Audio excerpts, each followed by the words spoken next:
It's a new month, and that means there's more stuff Apple could be launching, and hopefully nothing gets pushed back until November, but today's video we're recapping all of the things that could potentially launch within the next couple weeks. Let's begin.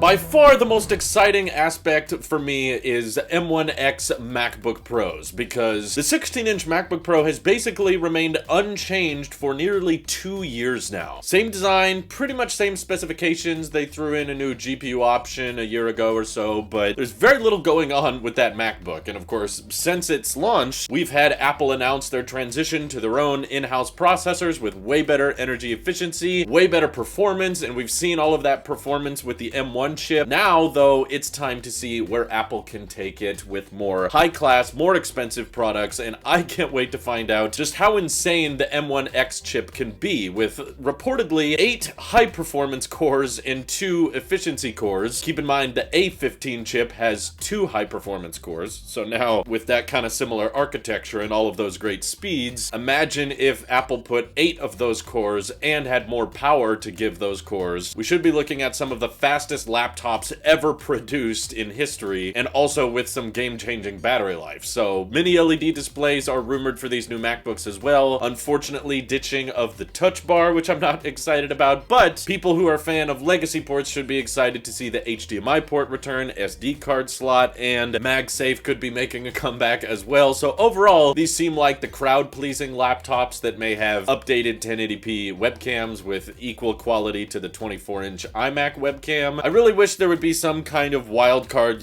feature like center stage, because I'm a big fan of that on iPads, so to have that on a laptop as well would be amazing. And also just get more and more Intel Macs off of Apple's website as soon as possible. That would be great. With resolutions leaking alongside 16-inch MacBook Pros being in incredibly low supply right now, as well as the 96-watt brick, I don't know if that's being planned for the 16-inch MacBook Pro or if there's just supply chain shortages resulting in those chargers being delayed, but either way, should be some pretty amazing updates to the MacBook line. But on top of that, there's also been an M1x Mac Mini rumored, which gets me excited because this chip is supposed to be so insanely fast, but maybe the Mac Mini will be the cheapest, most affordable way for people to get their hands on it, because this one should be starting, my guess, at around $1,100, whereas the 14-inch mini LED MacBook Pro with the new chip, that's probably going to start at $1,800. 16-inch MacBook Pro with all of its great performance and all of its great size advantages, that's still probably going to start at around $2,400. So if you want to get this performance and you don't really care about having a mobile workstation, M1x Mac Mini might end up being extremely popular considering it sits at around $1,200 or so, and you're able to get 8 Apple high-performance cores, hopefully a ton more storage options and RAM configurations than the M1 chip is offering right now, which unfortunately maxes out at 2 terabytes with 16 gigs of RAM, which is good enough for most people, but of course there's lots of us that want to take advantage of much more RAM and much more storage than that. Me in particular,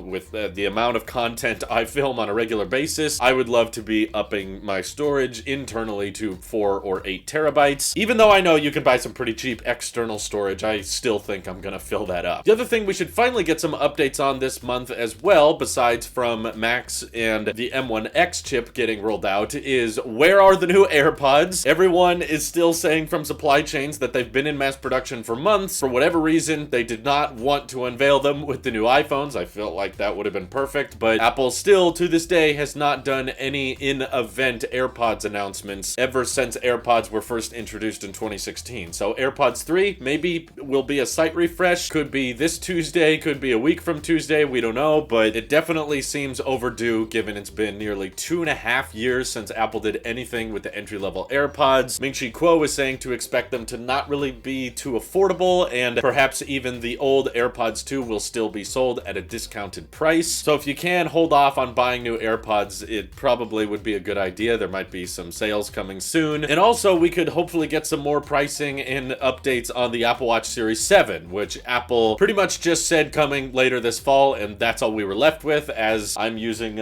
old Series 3, given I sold my Series 6. I'm very much ready to upgrade. Sounds like the order page for that might be updated within the next few weeks. I would absolutely love to get my hands on one, unbox it for you guys, and talk about my experience with it and how noticeable those extra thin bezels are. But yeah, it sounds like a fairly busy month ahead of us when it comes to Apple. We've got new AirPods coming soon. We've got the Apple Watch Series 7 launch, hopefully being this month, and then M1x MacBook Pros in 2 sizes, M1x Mac Mini. Is there anything else you guys would be interested in seeing? I'm still kind of holding out hope that Apple has an M1x Imac that they're ready to unveil as well. That way we can go into 2022 with basically no Intel Macs on the site, with the exception of the Mac Pro. But 9to5Mac earlier this year reported that the iMac had been postponed or delayed. Do you think there's a larger size HomePod that might make its way into the works, or any unconfirmed product or that type of thing? I know a lot of us are crossing our fingers for Apple glasses during every one of these events, but we should be looking at invites going out sometime soon, and hopefully nothing gets pushed until November, because that's my anniversary and I have some trips planned out there, so it might be more difficult to cover that stuff if I'm away from home. But feel free to let me know what you guys are most excited for moving forward. Hopefully you're all caught up with what we have to expect over the next few weeks. This is your Apple Sheep here. I'll see you guys in the next one.